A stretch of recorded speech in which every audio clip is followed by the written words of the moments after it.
और पाकिस्तान को एक्सेप्ट भारत ने 1947 से ही किया। 20 करोड़ के करीब मुसलमान हैं, उन पर ज़िंदगी तंग है। 2 करोड़ के करीब सिख हैं, उन पर ज़िंदगी तंग है। भारत ने पूरा प्रोपेगेंडा क्रिएट किया हुआ शहरी आबादियाँ थी जहाँ पे 2 साल के छोटे छोटे मासूम बच्चे, उनको आपने अमली नींद सुना दिया। करतारपुर साहिब को उनका रास्ता बंद कर दिया। करतारपुर साहब की जो यात्रा है ये परसों भारत की तरफ से गेट बंद हुआ, हमारी तरफ से आज भी गेट खुला। कल एक मंत्री प्रोपेगेंडा किया गया, फिर पाकिस्तान की तरफ से अमृतसर पे अटैक किया गया, बिल्कुल झूठ पे मबनी है। सिर्फ जब भी आएगा हम उसको बिल्कुल इस्तेमाल करेंगे, उसको रिसीव करेंगे, जो सिख की मजहबी मानता है यहाँ। इस वक्त आप देखिए बांग्लादेश के साथ, बांग्लादेश के बॉर्डर पे मशक़ी शुरू है, कैनेडा के बॉर्डर पे मशक़ी शुरू है, पाकिस्तान के बॉर्डर पे मशक़ी के। पाकिस्तान तो हर वक्त जब भारत की बारी आती है तो हालत जंग में होते हैं। मैं अप्रिशिएट करता हूँ अपने एयरफोर्स के जवानों को, अपनी पाक फौज को, जिन्होंने बड़ा भरपूर दिफा किया और बड़ी मज़ामत के साथ इनको ना सिर्फ रोका बल्कि उनके तैयारे जो कुछ थे वो मार गिराए, और ख़ासकर राफेल तैयारा जिसमें उनको बड़ा प्राउड था। अस्सलाम वालेकुम, आप देख रहे हैं टीवी टुडे और मैं हूं आपका मेज़बान राहील मुआविया। नाजरीन, भारतीय मीडिया चैनल्स के मुताबिक तो दुनिया पलट चुकी है, उलट चुकी है, और यहाँ तक कि उन्होंने तो पोर्ट भी लाहौर और फैसलाबाद मुंतकिल कर दिए हैं, और फैसलाबाद, लाहौर, इस्लामाबाद के शहरों को वो अपने तई मसमार करके सो चुके हैं। लेकिन हकीकत ये है कि अल्हम्दुलिल्लाह यहाँ अमन सुकून है, और बॉर्डर पे जो हमारी बहादुर अफवाज हैं वो दुश्मन का भरपूर मुकाबला कर रही हैं। और यहाँ तक कि अब तक तकरीबन 77 जो ड्रोन्स हैं भारत की जानिब से भेजे गए वो पाकिस्तान ने मार गिराए हैं, और इसके अलावा भी उनकी मुतअद्दिद चौकियां अब तक तबाह की जा चुकी हैं। लेकिन भारत की जहां पे ये पाकिस्तान के साथ जारहियत है, वहीं पे अपने ही अंदर बसने वाले जो लोग हैं, जिसमें 20 करोड़ के करीब मुसलमान हैं, उन पर ज़िंदगी तंग है। 2 करोड़ के करीब सिख हैं, उन पर ज़िंदगी तंग है। और जंग का बहाना बना के भारत ने सिख लोगों की जो मजहबी एक इबादत है उसका भी रास्ता रोकने की कोशिश की है, और करतारपुर साहिब को जो है ना, भारत की जानिब से जो सिख यात्री आते थे उनका रास्ता बंद कर दिया, और उनको आना बंद कर दिया, उनको मना कर दिया। मेरे साथ सरदार रमेश सिंह अरोड़ा साहब मौजूद हैं, इनसे बात करते हैं और जानते हैं कि क्या ताज़ा तरीन जो सूरत हाल है वो है। जी अस्सलाम वालेकुम सरदार साहब, मुझे पहले ये बताएं कि ये जो भारत की जानिब से करतारपुर साहब के दरवाजे बंद करना है, इसको आप किस नज़र से देखते हैं? देखिए, एक बड़ी मेहरबानी, जिस तरह आपने भी खुद इंट्रो में बात की कि पिछले जो चंद दिनों से भारत ने एक पूरा प्रोपेगेंडा क्रिएट किया हुआ है। उस प्रोपेगेंडे के अंदर लग ये रहा है कि शायद वाकई बात ठीक लग रही है कि शायद वो पाकिस्तान पर अटैक कर चुके हैं और अपनी फतह का जश्न मना चुके हैं। लेकिन 2 दिन पहले जिस तरीके से रात के अंधेरे में भारत की तरफ से मिसाइल छोड़े गए, और वो मिसाइल छोड़े कहाँ पे? मिसाइल छोड़े वहाँ पे जो शहरी आबादियाँ थी जहाँ पे लोग सो रहे थे रात को, और आपने 8 साल, 7 साल, 3 साल, 2 साल के छोटे छोटे मासूम बच्चे, उनको आपने अमली नींद सुना दिया। अब सवाल ये पैदा होता है कि भारत से ये पूछे, और ख़ासकर इसमें जो ह्यूमन राइट्स की तंजीमें हैं, जो अक़वाम आलम है, जो यूनाइटेड नेशन है, इन सब से एक सवाल बनता है कि भारत से ये तो पूछा जाए कि आप रात के गुप अंधेरे में मिसाइल छोड़ते हैं शहरी आबादियों पे, और आप एक ऐसा मुल्क जिसकी अपनी टेरिटोरियल इंटेग्रिटी है, सॉवरेनिटी है, एक इंडिपेंडेंट कंट्री है उसके, और भारत ने भी बहुत सारे इंटरनेशनल ट्रीटीज़ और चार्टर साइन किए हुए, कौन से ऐसे चार्टर हैं जिनकी बुनियाद पे भारत उठता और मिसाइल छोड़ के अब शहरी आबादियों पे एक अनडिक्लेयर्ड वॉर, और फिर उसको डिक्लेयर्ड वॉर की शक्ल आप देते हैं? उसके बाद मैं अप्रिशिएट करता हूँ अपने एयरफोर्स के जवानों को, अपनी पाक फौज को, जिन्होंने बड़ा भरपूर दिफा किया और बड़ी मज़ामत के साथ उनको ना सिर्फ रोका बल्कि उनके तैयारे जो कुछ थे वो मार गिराए, और ख़ासकर राफेल तैयारा जिसमें उनको बड़ा प्राउड था।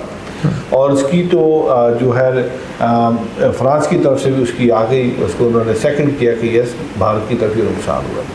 देखिए, हम पहले दिन से बार बार एक बात कर रहे हैं, जिस दिन ये फॉल्स फ्लैग ऑपरेशन हुआ उस दिन से हमारी बड़ा एक स्ट्रॉन्ग मैसेज दिया गया। हमने इस वाक़े की मजम्मत की, हमारे डिफेंस मिनिस्टर साहब ने भी, ख्वाजा आसिफ साहब ने भी की, इसी तरीके से हमारे जो फॉरेन ऑफिस है उन्होंने भी की, और नायब वज़ीर आज़म जनाब इसाक डार साहब की तरफ से, और फिर वज़ीर आज़म पाकिस्तान का ये कहना है कि हम तहकीकात के लिए हाजिर हैं और हम आपको सपोर्ट करेंगे।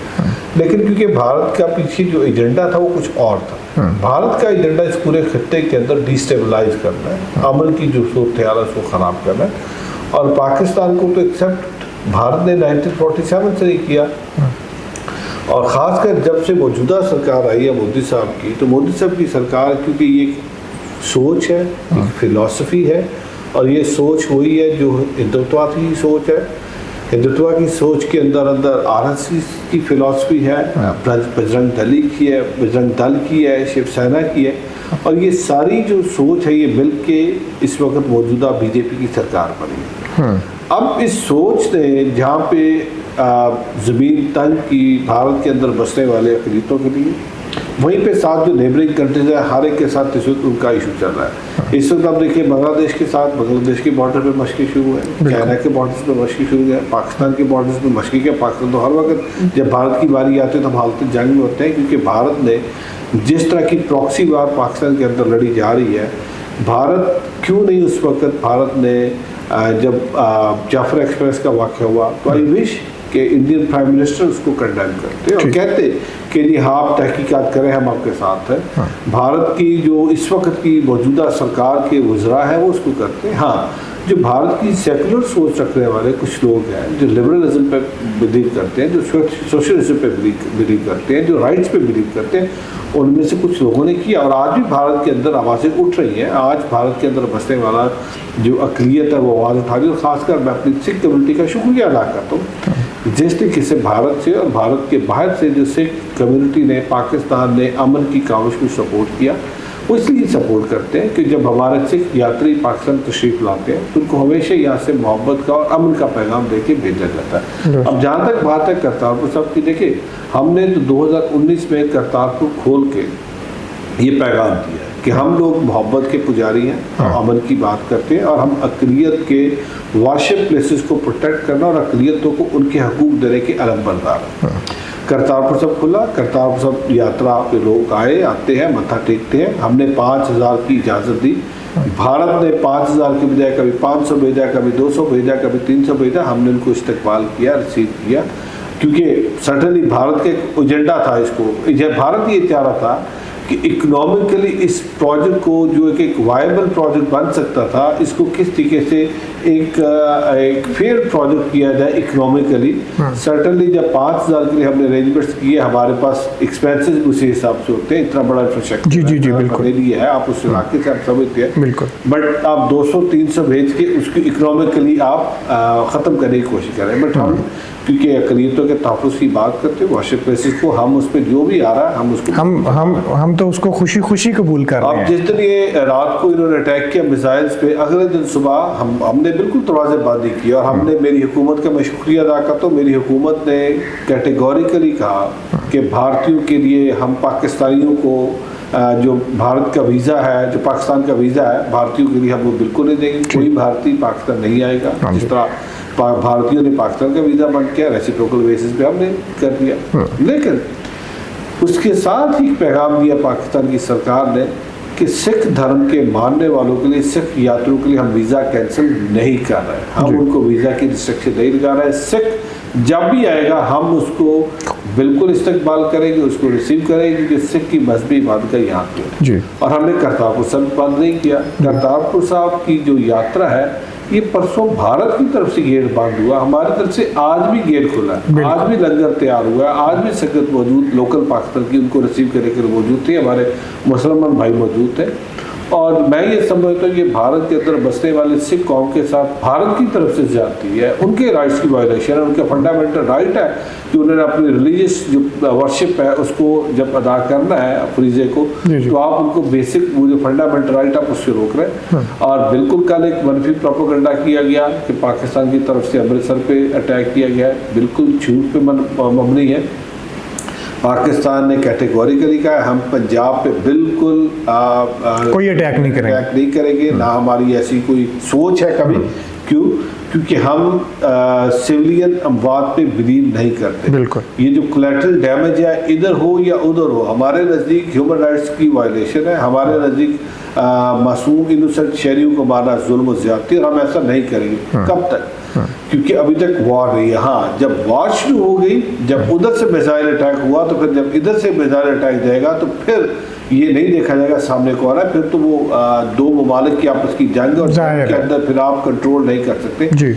इसीलिए हम पिछले चंद दिनों से बार बार गुजारिश कर रहे हैं, हमने अक़वाम आलम से भी, आलमी बिरादरी से भी अपील की है कि इस वक्त अकेला मोदी भारत नहीं है, अकेली RSS, बजरंग दल, शिवसेना भारत नहीं है। भारत की आबादी इस वक्त 1 अरब 30 करोड़ है, जिसके अंदर मुस्लिम भी है, सिख भी है, हिंदू भी है, क्रिश्चियंस भी है, दलित भी है, बुद्धिस्ट भी है, भाई भी है, पारसी भी है और बहुत सारे मज़हब हैं। वहाँ पे पीसफुल कोएग्जिस्टेंस को, सोशल कोहेजन को फ़रोग़ देने वाले भी मौजूद हैं।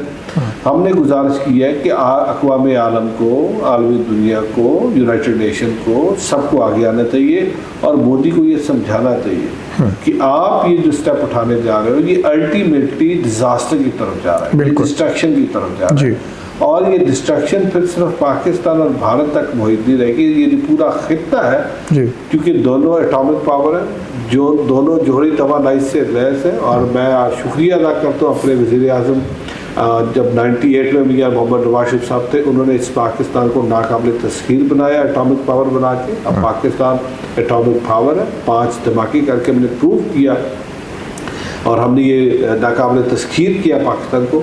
सो आज अगर पाकिस्तान की तरफ को बैली आँख से देखेगा तो पाकिस्तान उसकी ना सिर्फ मज़ामत करेगा बल्कि पाकिस्तान उसका भरपूर जवाब देगा। आज पाकिस्तानी कौम यूनाइटेड है, आज पाकिस्तानी कौम इकट्ठी है, अपनी पाक अफवाज के साथ खड़ी है और अपनी पाक अफवाज को इस बात की एश्योरेंस देती है कि अगर कोई पाकिस्तान की तरफ बैली आँख से देखे तो आप उसका भरपूर दिफा करें, पाकिस्तानी कौम पीछे से आपको बैक करें।